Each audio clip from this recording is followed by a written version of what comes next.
Hi guys, I'm Nia, and today's video I have Chuprotim, my husband and yoga teacher, here with me because we want to explain you guys how to receive guidance from higher consciousness, your higher self, angels, whatever you believe in, and especially also how can you tap into your creative power, because the two things go really together. Sometimes people feel drained or in lack of original ideas, and there is this saying, oh, there's nothing more original you can do right now in 2020 because everything is being discovered.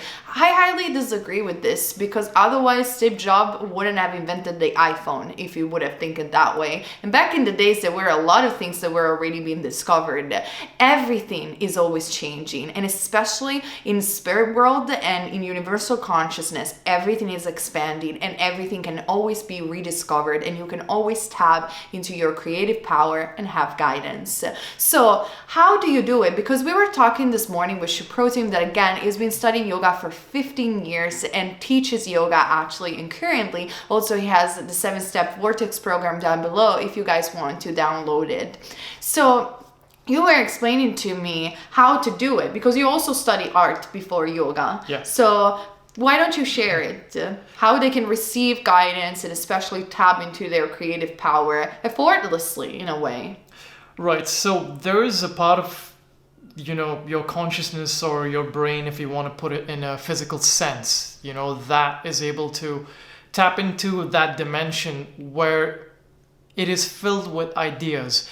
And it's got a lot to do with insight more than just, logical 2 + 2 = 4. So what happens is that when you're able to go into this dimension or somehow connect with it, you get these ideas, you get this inspiration. It's called insight. Right. In fact, to be able to see. In fact, inspiration means in spirit, in alignment. I even made a video about it called How to Read the Akashic Records, because you can call it however you want to call it, this type of dimension, even the Akashic field to a certain extent, which here's the thing, because some people in the spiritual community, because of that, they say, but we are all channeling, or whatever it is, the terminology that they're using. This, we are only tapping into the same consciousness, therefore that's why we have the same ideas.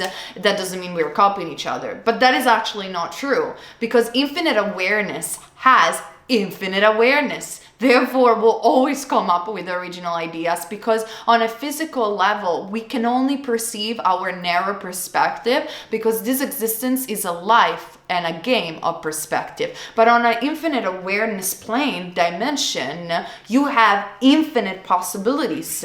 Therefore, you cannot tap always into the same ideas. You could tap into the same concept perhaps, but not identical. And that's what is creativity and imagination for. Think about the work of Walt Disney. He was portraying stories that were already written, such as Pinocchio or Sleeping Beauty. They were already booked, but he did it in a way that was so original and so full of imagination, because he was tapping, in my perspective, into this great awareness, infinite awareness. Yeah. How do you get guidance? Right. As I said, basically you connect. You have to connect. It's all about how you as the person, the individual, is able to get this information from this realm of consciousness or dimension. I don't want to really talk about it too much, because being a yogi, for me, it's more about the actual experience rather than the theory behind it.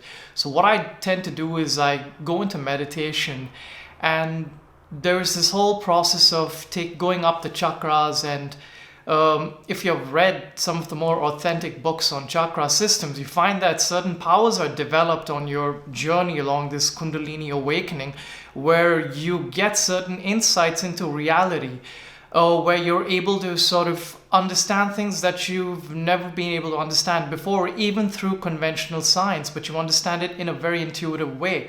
So when I'm talking about receiving guidance from, say, ascended masters or things like that, ascended masters or angels, or even your higher self. Your higher self, absolutely. There is an actual process as to how you would go about doing this. And I feel that a lot of artists have been able to tap into this source without them knowing that it's actually a a process, whether it's a yogic process or cult process. We don't want to Absolutely. really debate. It could be all of them together, but it's done in a very unique and a very special way. In fact, I think I said it in my video in my Pika card, how to unleash your creative power. Dali, if I am correct me if I'm wrong, used to take these naps in order to enter this state of sleep where he could tap into this greater consciousness. A yogi could do perhaps meditation. What I do personally, correct me if I'm wrong, when I have to do a video or I have to come up with certain ideas, I like to chant the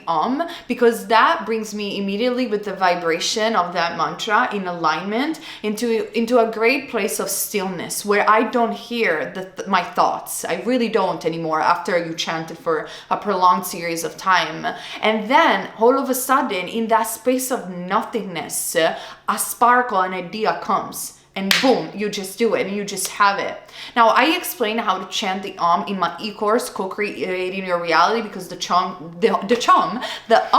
needs to be chanted properly, meaning moving the energy. Can you explain why is that so? First of all, that's very interesting how you describe the process of getting that insight, the sparkle, because that's typically what happens when you get this higher guidance or inspiration. Chanting Om is about, traditionally, what it is believed is that you take the energy from your navel. So there is a pit below your navel. I'm not going to get too much into yogic terminology. So you pull that up towards the top. And what you're essentially doing is that you're raising your consciousness. And for this, we'll have to go into what consciousness is over here and over here and over here and over here. But it is traditionally believed that when you take it to higher, even physically at a higher level, it's a good thing. Om is about taking it to this highest level of consciousness, supreme consciousness. It's made up of 3 syllables, A, U, Ma. So it's, in Sanskrit, it is A. It comes really deep within. It's a really deep not a U. And then there's so it's a very majestic noise. So what is suggested is that you don't practice the chanting only Om. So beginners are given something supplementary like Om Namah Shivaya, a deity, to focus that excess that makes energy sense. on. Yeah, but advanced practitioners and people who have already practiced the occult arts or who are very advanced artists, those sort of people, they don't need to actually do this. They can just directly go Om. But do you know why I think chanting the Om is one of the way to receive guidance? Personally, I believe that, or even tap into your creative power, whatever reason why you want to enter that type of dimension. Because they say, tell me if I'm incorrect, but they say that Om is the sound, the vibration of creation. In my perspective, having a little bit of knowledge into what religion and esoteric realm is, it's because if you think about your own religion, Hinduism, right? You have 3 major deities, which are Brahma, the creator, Vishnu, the sustainer, and Shiv, the destroyer. And Om is made by 3. So basically the A, when you chant it, especially as a beginner, A, like you were saying, is the creation. U is the sustainer, and in fact it centralizes in the solar plexus chakra, which is our digestive system, our sustenance in a way. And then Shiv, the destruction, is a way like that groundness, that energy, that vibration that brings into actualization. I don't know if I'm saying anything correct. No, it's just you're something absolutely that I channel through. No, it's brilliant because you've just hit the nail right on the head. Brilliant. You've exactly explained what it is about. This concept is not that well understood because how it is back in India is that the guru or the spiritual person says, chant Om, this will get rid of this problem, or you will become more spiritual, or you will get some power. So they do it without it's only the few, the academics who really understand. But it's really amazing how you actually understood that this is what it is. About the Om.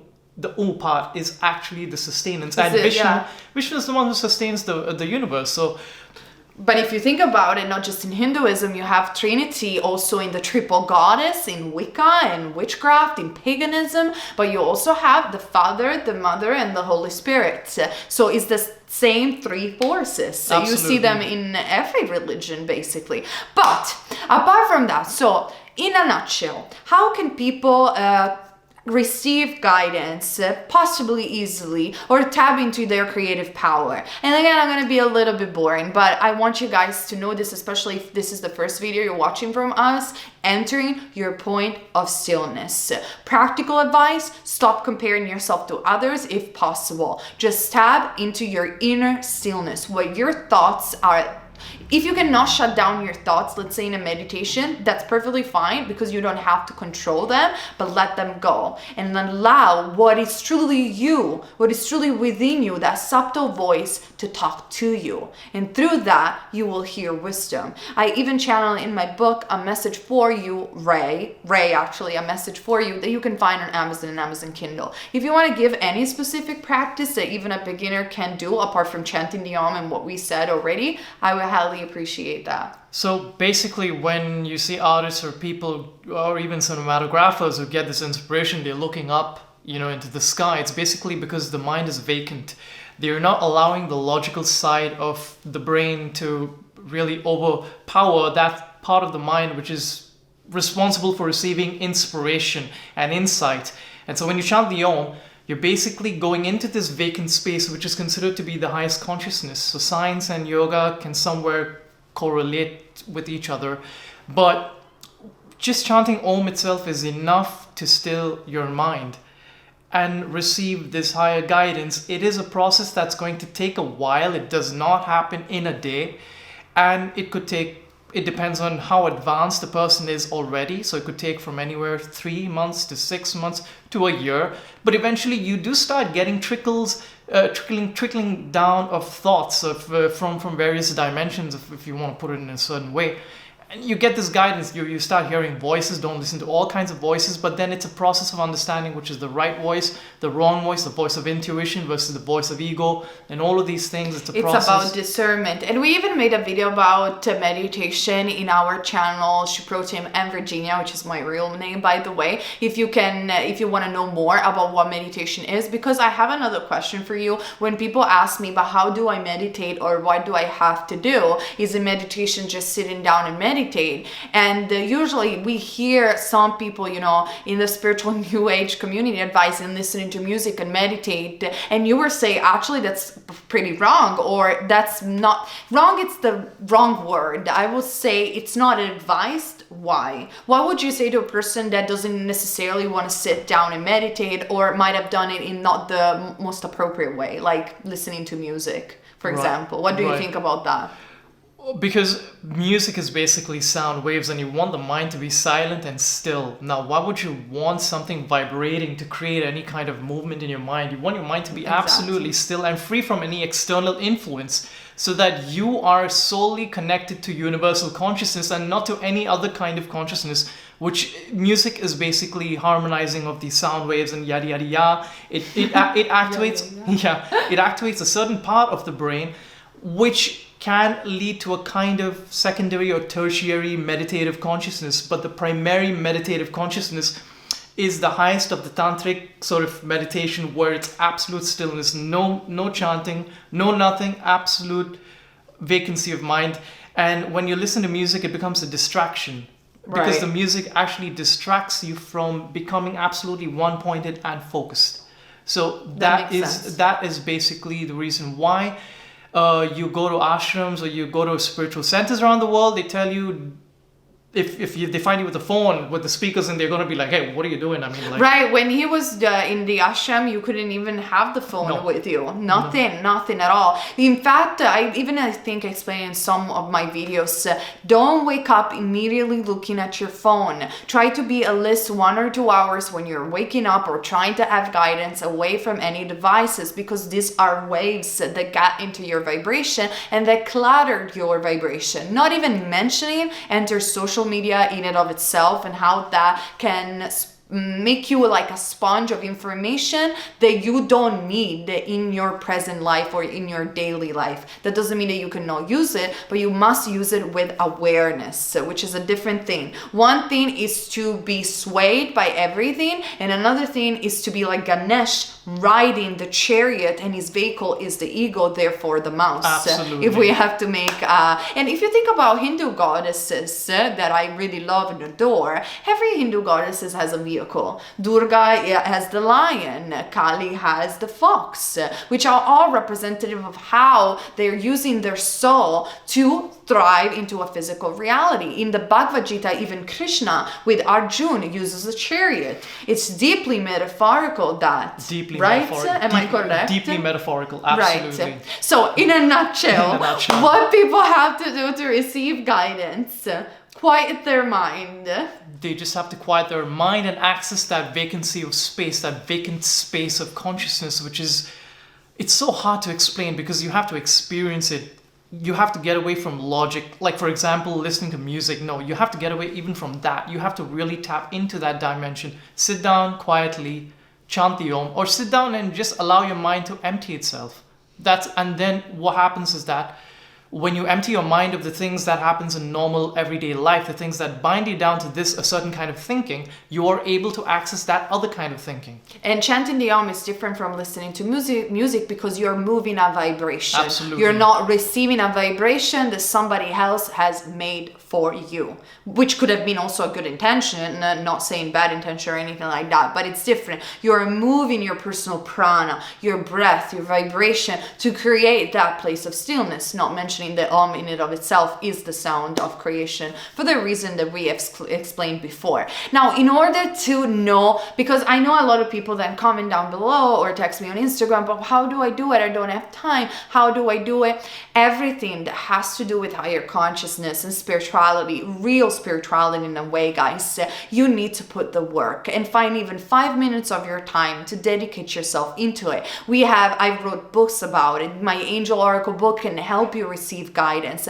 My tarot course can help you and teach you tarot from a person that I have 20 years of experience, basically, pretty much, from tarot. Or even my e-course on how to move energy, his course on how to align the chakras and the vibration and use pranayama. But there's so much more out there. Books, even the Bhagavad Gita in and of itself, if you want to know and understand anything that has to do with spirituality, make your own research. You don't have to come to us, but just know this: there isn't a quick fix and an easy fix to enter higher consciousness. There isn't a quick fix to change yourself and align yourself to divinity, with your own personal divinity. You have to do the work. Same goes with tapping into your creativity. And if you put the work consistently, diligently, even in a fun and relaxed way, it doesn't have to be bad, you are going to get in a place of originality, integrity, and alignment with spirit. And having guidance will be definitely something easy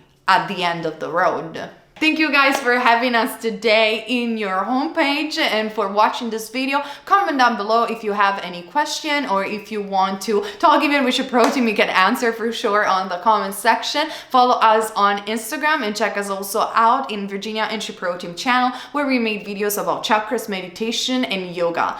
And in the meantime, keep in mind, you're never wrong if you follow love. Love. Bye. Bye-bye.